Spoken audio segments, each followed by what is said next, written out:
This is what has given the name to the new technology of drones, although this is just a bumblebee, not a drone. Good morning, everybody.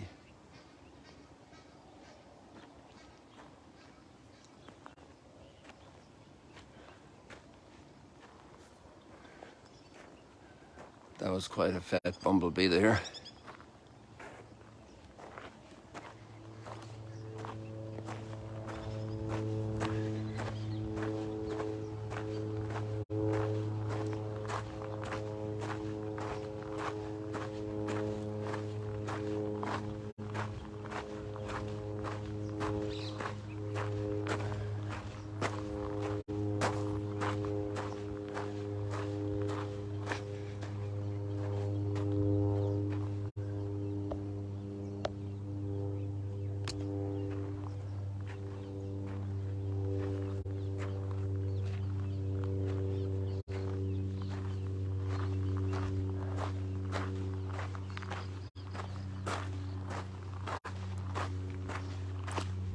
We already have some arrivals for the encounter.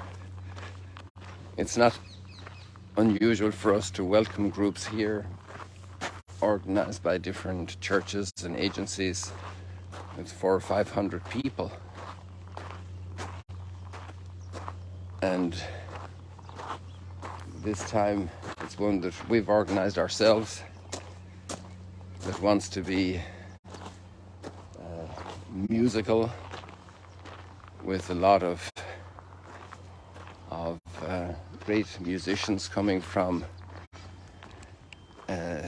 especially Spanish-speaking countries, but they're like top celebrated famous musicians.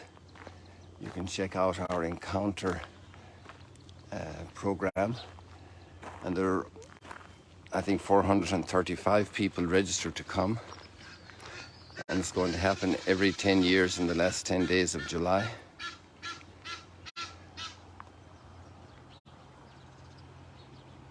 So those are our big ducks. They didn't recognize us this morning. They didn't realize this is the Sunrise Stroll and Chat team that are their friends. So it's meant to happen every year for the next 10 years until 2033. A very big anniversary coming up.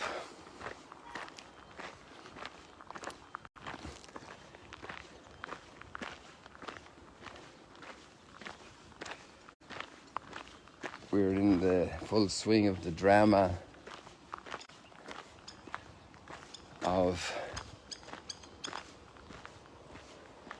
an increasing drama, becoming more intense. Just the foundations are being put in place for it, for Exodus.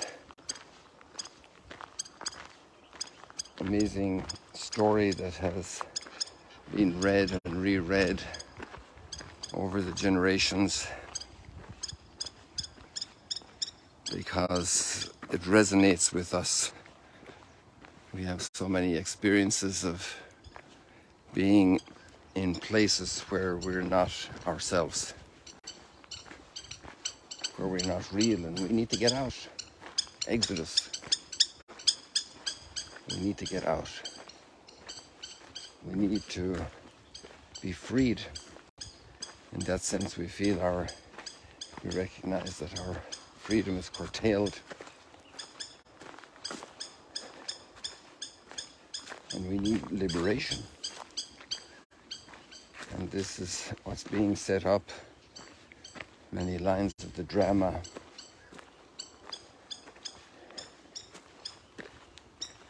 Maybe we can just read a couple of lines here. And drama in life, real life drama, not just going to the theatre, but the drama that's in our own lives,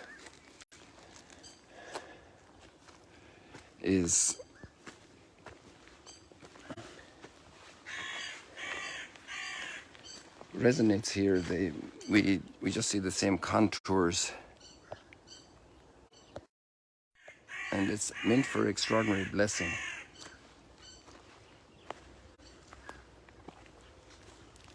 And one of the great gains and wins from this blessing today is the discovery and the deeper discovery and revelation of God.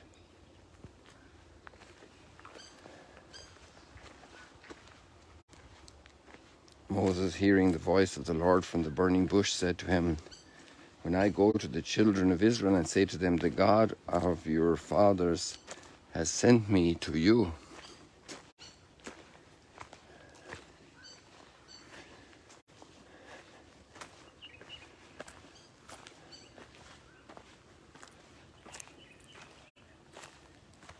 if they ask me, 'What is his name?' what am I to tell them?"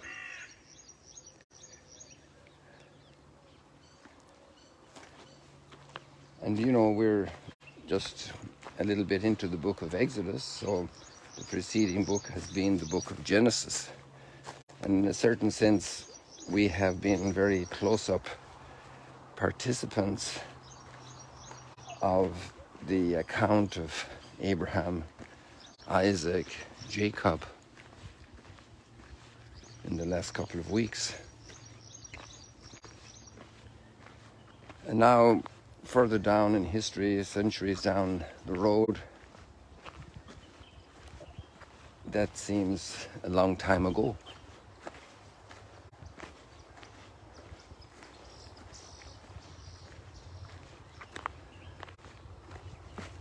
What is his name? What am I to tell them? God replied, "I am who am." Then he added, "This is what you shall tell the children of Israel. I am sent me to you. You shall say to the children of Israel, 'The Lord, the God of your fathers, the God of Abraham, the God of Isaac, the God of Jacob, has sent me to you.'" And this is not just, let's say, a historical listing like some fans of history would find some data to mark milestones along the path of the history of a country or a people. Here there's experience, personal experience, community experience that's contained. And what's fascinating is that God defines himself in relationship to the people's experience, to their memory, to what they hand on from generation to generation. And the word technically for that is tradition. Tradere is to hand on in Latin, or to hand over as well. So you have the traitors. But tradition is the handing on of the great legacy, the great heritage, a living heritage.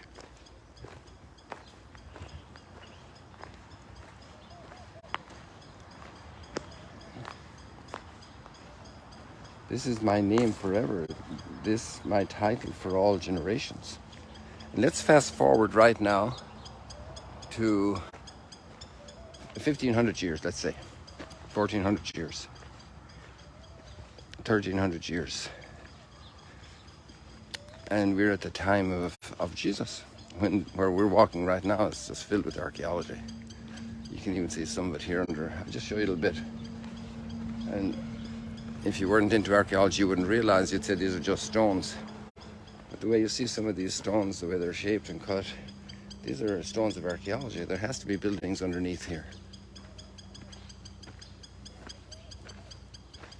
So when this was a town that was active, or you just go up here on the hill and there's a lot of burials, a lot of Roman period burials. So then you're, 13, 14, 1500 years after Moses. And I think I showed you some of the burial spots up there a year or whatever ago. Usually go up there in the beginning of November when we remember the deceased. And At that time, Jesus calls on this exact same title to refer to God. We call God the Father of Abraham, Isaac, and Jacob. He's the God of the living, not of the dead. An amazing, insightful contribution to our understanding of also what happens after death. So when God reveals himself to Moses, he's the God of the living, not of the dead.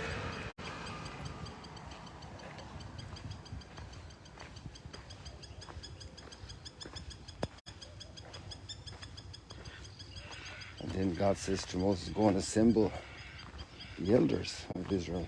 Tell them, the Lord, the God of your fathers, the God of Abraham, Isaac, and Jacob. The repetition, this repetition drills it in and instills it in fixes it in the mind of the people. This is identity language, the identity of God and identity of the people in one identity. Amazing, isn't it? Here we have the rushes, the reeds, where we found the baby Moses the other day. Part of this story, you know. Maybe we'll give those reeds that name.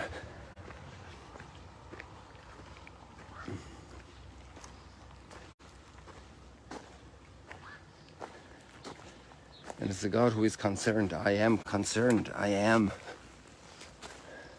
You're not alone. Your cries have reached me. Like also the fourth chapter of Genesis shows us, the Cain slaughtering Abel. The blood of your brother cries out from the earth. Your cries have reached me. I'm not aloof. I'm not distant to your troubles.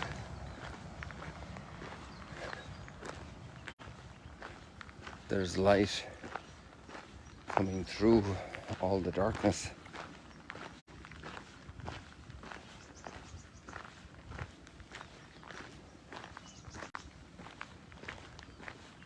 All the oppression.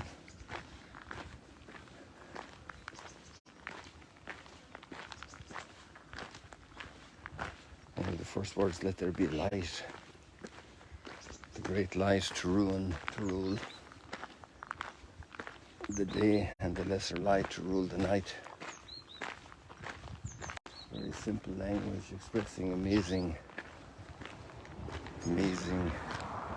beauty. Expressing beauty, because beauty is truth and goodness and unity. And we're beneficiaries of it.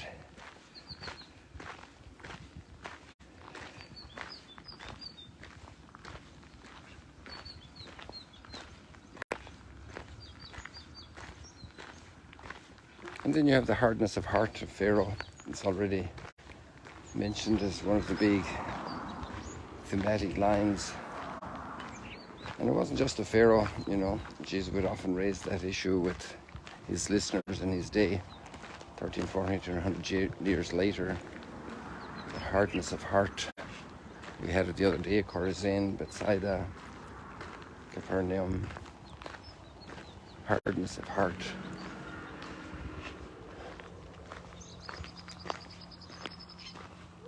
Our freedom gone a little bit sour, losing that life of love, of humility and simplicity, intoxicated with power, even if it's just power in the kitchen, power one person can exercise over another in a relationship, imposition of will, hardness of heart.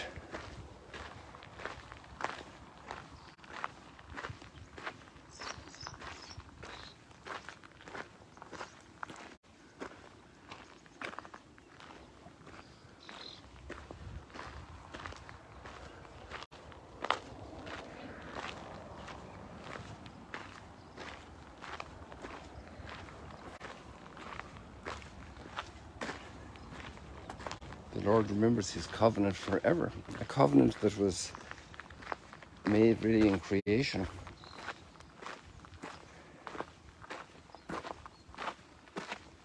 And that has been building up ever since.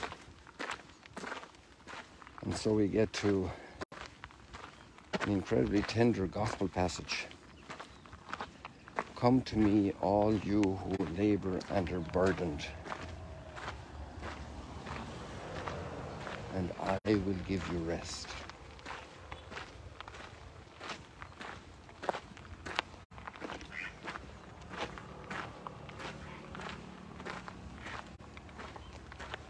Take my yoke upon you.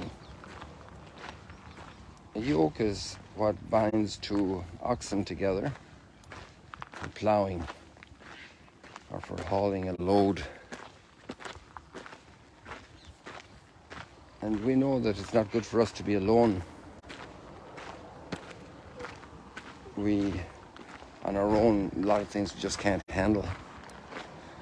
Even just plain physical work. And learning to work with others, to share the burden, to share a life together. Married couples who found a family, to share the burden. My yoke is easy and my burden light. Sometimes we embrace yokes that are too much for us. Contracts of work,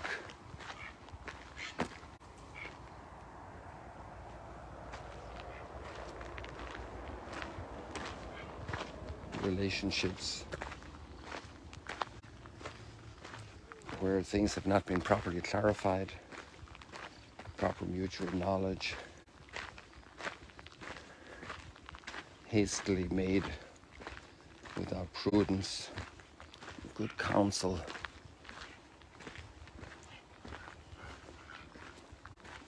Following a particular interest and not taking into account the whole of a relationship, the whole of a lifetime.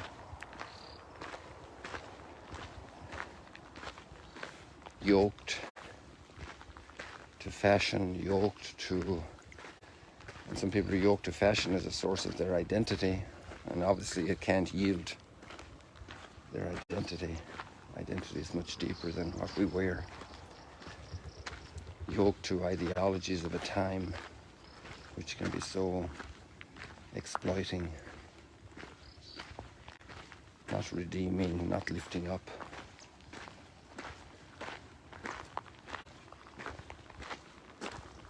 I'd love to go into the word rest, a very big word. Maybe I'll do that on the Instagram a little bit.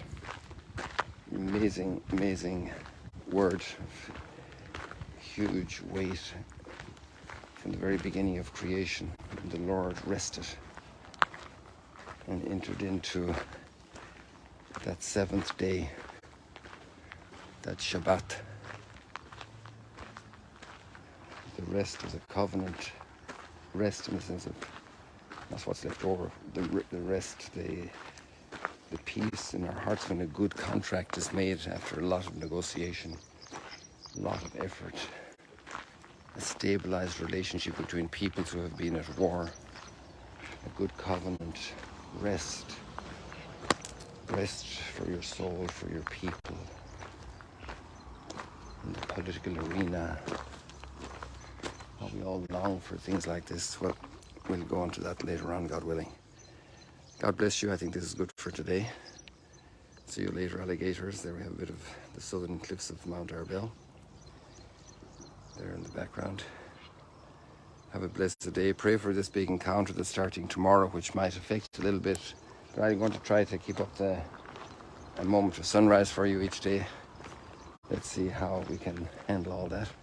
But you have the little WhatsApp announcement, so those of you who are more hanging on to that, you'll have a little update. See you later, alligators.